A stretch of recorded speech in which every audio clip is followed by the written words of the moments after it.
here's the thing, right? And this is the conversation around being hoisted by one's own petard. National has kind of has encouraged, whether it's through policy, through conversation, through snipes, this culture of the alt-right, even though they wouldn't necessarily be on the alt-right. They've encouraged this culture where these kinds of views about and I use the term binary to mean a choice, a binary about things like bathrooms or whatever needs to be had. And then when they get put into a position to need to adhere to their own conversation and they don't want to, because maybe, and look, I'm going to say something that might make you be a little sick for a second, Chewy. Maybe Nicola Willis at her heart is kind of a good person. I mean, when we saw her laugh the other day, she was humanized, and maybe she doesn't want to hurt people. Maybe, I don't know. So she knows that taking a position as black and white as what she gets asked about on the platform is going to be hurtful to some people. Maybe in her heart she doesn't want to do that. I don't know. But when she gets put in that position and she neither goes the way of the culture that Nationals help fester or completely the opposite, which is that's ridiculous, this is where we stand, then she's stuck in the middle being a jack of all trade and master of none. She is neither satisfying the people that want her to go all the way and be an alt-right redneck, and she is not satisfying the people who wanted to defend and maybe have a progressive stance for obvious reasons, and she's stuck in the middle, not pleasing anybody. And although what she says now, I guess in general I agree with, I think it's hilarious that she, through what National has been doing, and ACT as well on the right, has put themselves in this position. So whilst I'm not saying this is a bad interview for her because of what she says, I say this is a bad interview for her because they have put themselves in this position and now they're fucked. Because this is the kind of question that'll be thrown at them for the rest of the cycle that they will choose not to answer. So, talking about bathrooms, talking about women's sport, the big fucking issues. Well, look, on the question of sport, we've said that is a question for the individual sporting codes to come up with their rules. And as you can see, sporting codes around the world are making some changes there lately. Do you think they're making the right changes? Which is actually what we've been talking about the whole time we've done the show. Certainly what I've been saying is once we get to the end of this conversation, including with things like sports, we will know the outcome. Sports have made a decision based on, I guess, biology, that this is now happening. FINA has changed it. I think World Rugby has changed it. Athletics has changed the ruling from what it was a year or 18 months ago, and it's being worked out. Not everyone's going to be happy, and I feel you, and I hear that, but what's been happening is we are working through it. It is being worked through for that very unimportant area of sport, and they're going to have it figured out. And it looks like they are figuring it out. In fact, FINA has announced, FINA is a swimming group, I think. Is it FINA that announced that? I could be wrong. Maybe it was FINA.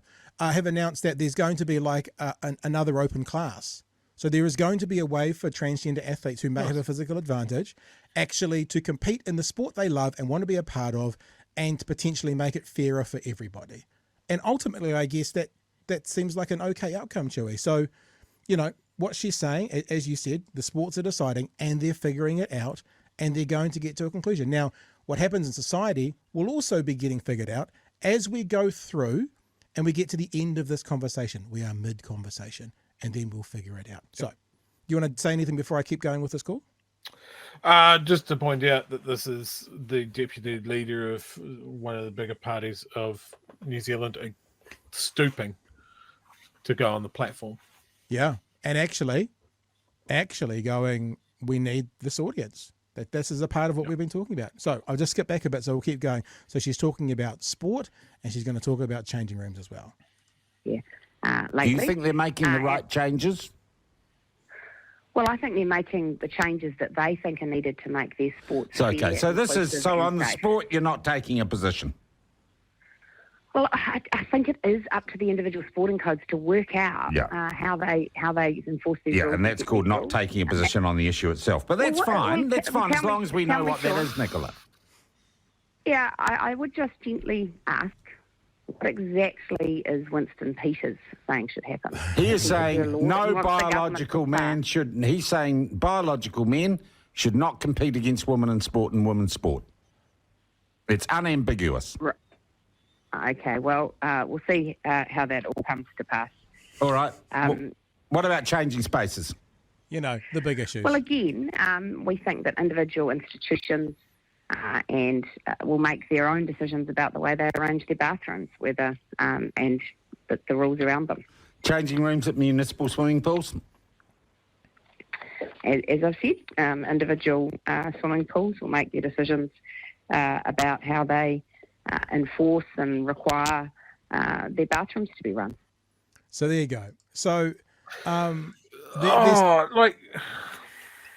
when I say hoisted, like she and National need that audience. They don't want them to go to New Zealand first. They don't want them to go to ACT. But now they're having to play the game that they've on some level laid the foundation for. And it seems that Nicola Willis, for example, is not prepared to play it. I did a tweet today that said, I wonder how long it'll be till Christopher Luxon walks back Nicola's answers and does bring in his, to come back to the last conversation, evangelical belief around this, and then starts to change the policy of National. Watch this space, wait and see. But that's where we are right now. I've got 2 other clips to play to you, but the first lot, your thoughts about that? You can hear Nicola's discomfort with being asked those questions. Right, and that like I'm going to give her a tick on that one. I'm going to take that tick away immediately because she could have avoided it by not going on Sean Plunkett's show. 100%. Because of course it's going to go that way. He's got potentially the next finance minister, the next deputy leader on his show. And that's the question that he's got for her. Diddles. Where did the diddles go? What is the ruling? What is your ruling on diddles in sport? What a joke. Yeah, so that's the other thing, right? Now, if any of the political parties were, like, they won't go on counterspin, right? Because obviously everyone is in agreement of the conspiracy theorist side that they are. But those questions are going to get asked of them on the platform. And when are they going to learn that if they go on there, they're going to be asked, what is a woman? And the reality is, there's not an answer they can give that will suffice either Sean Plunkett or his audience. No. Yet there will be a clip made of it that will on some level go viral. And you're right, Chewy. Blame her for going on, for putting herself in the position, for being... Now, I don't know if Sean Plunkett is a conspiracy theorist, but for being put in a position where he needs to sell his product to conspiracy theorists. So, of course, he's going to ask those questions. Yeah. Just no politician should answer it. Ridiculous question. Moving on. It's a trap. It is a question that is designed from its outset, from the what is a woman sort of thing. It is designed to be a trap to drag you into an argument. And it's such a stupid question because there's such an easy answer, which is, well, it depends on which the context you're using that word. Yep. That's the answer. It's just dumb. It's dumb. Like, Hipkins tripped all over it when Plunkett trotted it out during a press conference. Here he is basically asking the same thing as Nicola Willis. Don't go on a show. It's dumb. He's going to hit you with exactly, bullshit. Chewy, says Guru. Why would anyone with integrity go on Plunkett's show? A credibility war zone. That's where credibility goes to die. It's a morgue of credibility. Here's the next clip. It's only 60 seconds of this. It's only 26 seconds. And this is Plunkett asking Nicola Willis again about bathrooms and about if it was her daughter in the bathroom, how would she feel? About a, I guess, trans woman being in there is what he's asking. So have a listen to this. You're a mum. How would you feel about your daughters sharing changes spaces with biological men who cross-dress? It has literally never happened. It's a bridge I'm yet to cross. And can I... If you were having to cross that bridge, where would you be with it? I've got this rule in politics, which is I deal with the actual events that happen in front of me and that are presented to me, and that's one that hasn't happened. So... All right. Now... Good answer. Chewy, but maybe good answer, but it's also horse shit. And again, this clip I'm going to play for you. We've just heard it. I'm going to play you a shorter version. Is going to go on our catwalk. Because do you know what she just said? She says, I only have conversations and make policy, I'm paraphrasing, about things I have seen and witnessed. That's what a fucking flat earther says. I've never seen the space station. That's literally what a flat earther says. You know, I've never seen Antarctica. Antarctica doesn't exist. And we all know that politicians don't just make policy based on things they've seen and experienced. This is a really important thing she said that we need to listen, because she's bullshitting or she's a hypocrite. It's one of the two. Have a listen again. I've got this rule in politics, which is I deal with the actual events that happen in front of me and that are presented to me, and that's one that hasn't happened. I only deal with actual events that happen in front of me. Really? How do you make policy like that? I'll call you out for it, you liar. Honestly. That was a small part of that conversation, which I think speaks a lot more to the overall, you know, what they're trying to sell. I like the gist of what she's saying. She words it really, really badly, and it leaves her open to the criticism that we're giving her now. Again, she could have avoided this by not going on Plunkett's show. And like that question of what do you think if your child's in the changing room? What happens if you're in the changing room and there's I hate this term, by the way, biological man. It doesn't make sense. You know what? Trans people have been using bathrooms for the gender that they present at for decades. More so. And it has never been a problem.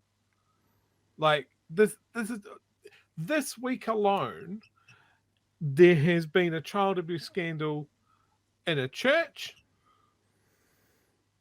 Why aren't we talking about that? Maybe children shouldn't go to church because of the risk. Because if you look at the stats, keep them away from the Catholics. Yeah, you know, drag queens versus religious people. I know where there'd be more convictions. Like that should be the pivot on this question. You know, would you let your child share a changing room with someone in a church, Seventh-day Adventist? I don't know the other ones. Another church. It doesn't matter because, you know, a Pentecostal. Would you let him take a bus with a Pentecostal? Yeah. You know, it's just such a bullshit question. I hate it. Hate it. Just to reiterate what we were talking about as well, Roe encapsulates it quite well. Bad answer, talking to Willis about the future. Are all policies based on reactions rather than planning the future? So if you're planning for the future, it can't be something that's happening in front of you by definition. So, you know, I mean, maybe give her some credit that she was just trying to get out of an awkward conversation. But again, we will come to your point. She had the power not to be in that conversation. And future politicians now know that without question, that even if they're, let's say, Plunkett aligned, i.e. on the right, they're going to get it.